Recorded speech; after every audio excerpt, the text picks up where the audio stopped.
Hello दोस्तों, कैसे हो आप सब। आज मैं आपके लिए लाई हूँ एक और मज़ेदार कहानी। मैं आपको बताऊंगी कि किस तरह से मैंने अपनी बहन की शौहर से दोस्ती की और फिर वो किया जो आप में से हर कोई करना चाहता है। जी हाँ, आप दुरुस्त समझे, मैंने अपना जिस्म अपनी बहन के शौहर के हवाले कर दिया। इस सब का आगाज कैसे हुआ, आइए आपको इसकी छोटी सी कहानी सुनाती हूँ।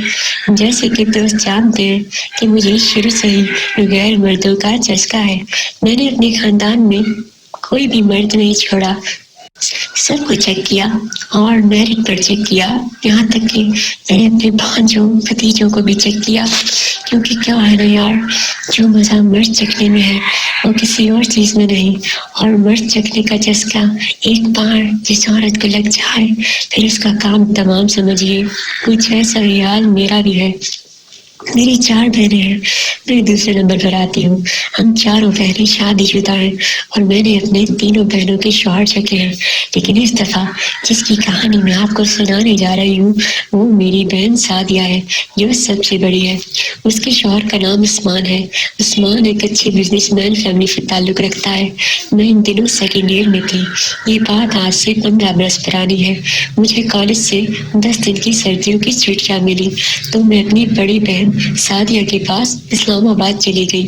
छुट्टियां मनाने में सोमवार की सुबह 9 बजे निकली और शाम 6 बजे इस्लामाबाद अपनी बहन के घर पहुंच गई।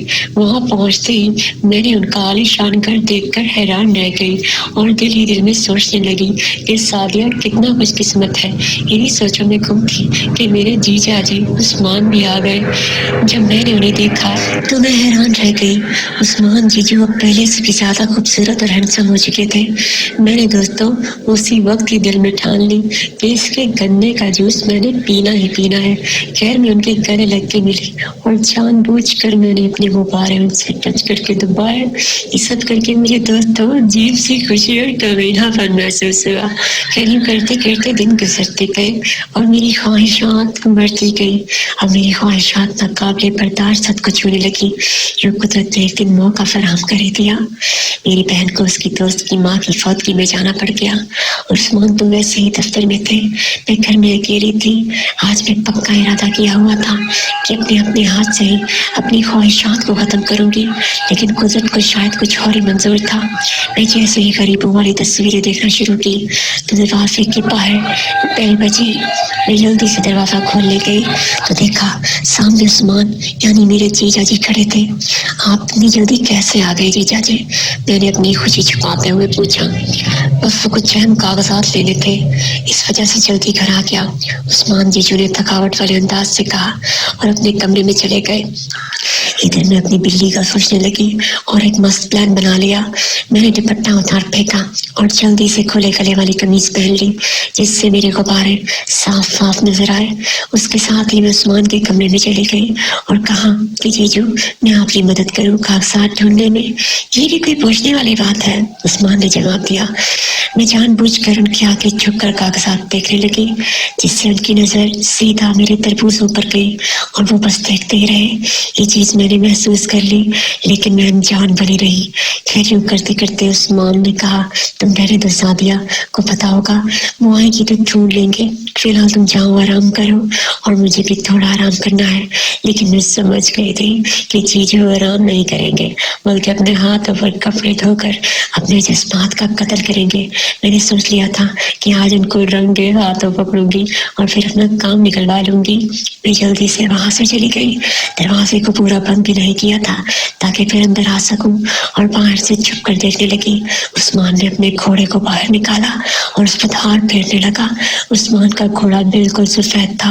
अब उस्मान मुकम्मल जोश में अपने घोड़े को सहलाने लगा। उसकी आंखें बंद थी। बस मैंने चुपके से दरवाजा खोला और चुपचाप जाकर उस्मान का हाथ पकड़ लिया और कहा जीजा जी आप क्या कर रहे हैं? वो डर गए और शर्म से पानी पानी हो गए। मैं नीचे झुक कर बैठ गई और फिर एक दफा से मेरे गुब्बारे उनकी आंखों के सामने थे। फिर मैंने कहा जीजा जी आप क्यों इतनी मेहनत कर रहे हैं? मुझे बुला लेते, मैं हूं ना आपकी खिदमतगार साली। उस्मान हैरान रह गए और उनकी आंखों में चमक आ गई। बस फिर हम पलंग पर चले गए और शाम तक जीजा साली खेल खेलते रहे।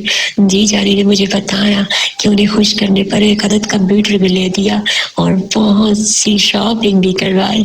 میں 15 دن کے پاس ان کی رکھیل بن کر رہی اور پھر واپس آ گئی۔ تو دوستو یہ تھی میری کہانی، کیسے لگی آپ کو؟ اس کا مجھے کامنٹ میں ضرور بتائیے گا۔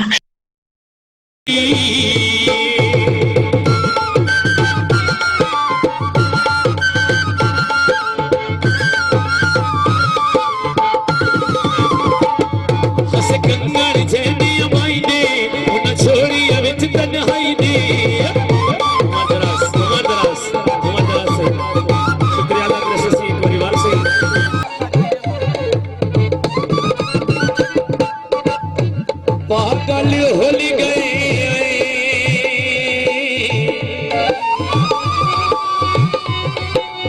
پاگل ہولی گئے تو ساندا نندر کی دی وہ اساں بنے اتے رو